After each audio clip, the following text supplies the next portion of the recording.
ब्रह्म में, विष्णु पुराण में, पद्म पुराण में लिखा है, सौभाग्यवती नारी जब भरा हुआ पानी का लोटा लेकर, कलश लेकर जाती है और उसको देखकर कोई व्यक्ति निकल कर चले जाता है, तो जिस काम के लिए जाता है वो काम सफल हो जाता है। मंदिर का ही लोटा,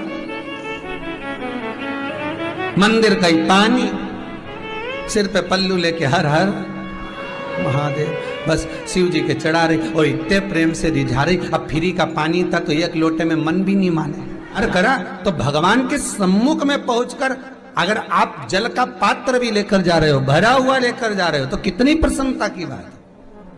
हिंदू धर्म की रीति है, जिस पात्र को हम जल चढ़ाने लेकर जाते हैं उस पात्र में भगवान के चरणों का जल लाते हैं, खाली पात्र नहीं लाते। क्या लाते हैं? भगवान के चरणों का जल। उस चरणोदक को लेकर आए, घर में रखा, सबने अपने नैनों में लगाया, हृदय में लगाया, चित्तवृत्ति में लगाया। खाली पात्र हम लेकर वापस नहीं आ रहे हैं।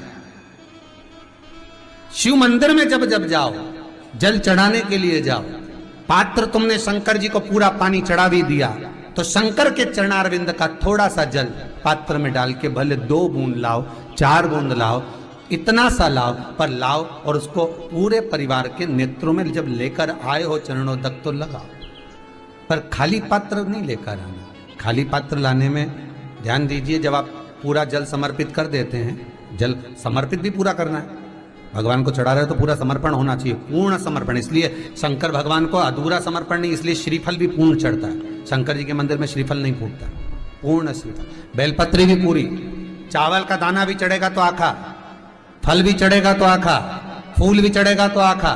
भगवान को कोई चीज खंडित नहीं चढ़ती, शिव जी को जल भी चढ़ेगा तो पूर्ण।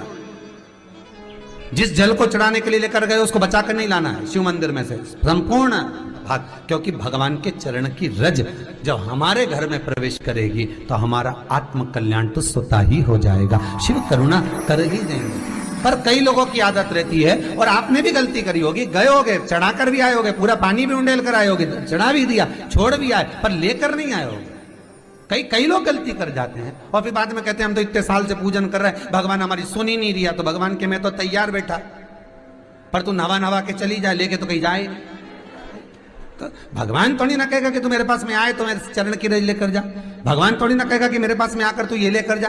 भगवान तो कहेगा मेरे पास में आया है, मांगना कुछ मत, बस मुझे जो स्नान कराया है मेरा चरणोदक लेकर जा, छीट दे पूरे घर में, संपदा भरना मेरा काम है। जहां मेरी चरण की रज पहुंच गई वहां संपदा स्वतः पहुंचती है, मैं वहां पहुंच जाता हूं। तो चरणों तक ले जा, पर लोग ले जाते हैं, पूजन करते, कलश भी उंडेलते, जल भी चढ़ाते, पर आते समय खाली लेकर आ जाते। भगवान को इतना बुरा लगता, मेरे दरवाजे से खाली जाए, मुझे कितना बुरा लगेगा। जो आए वो भर कर जाए, भले 2 बूंद लेकर आओ, पर उसमें चरणों तक थोड़ा सा लेकर अवश्य आए।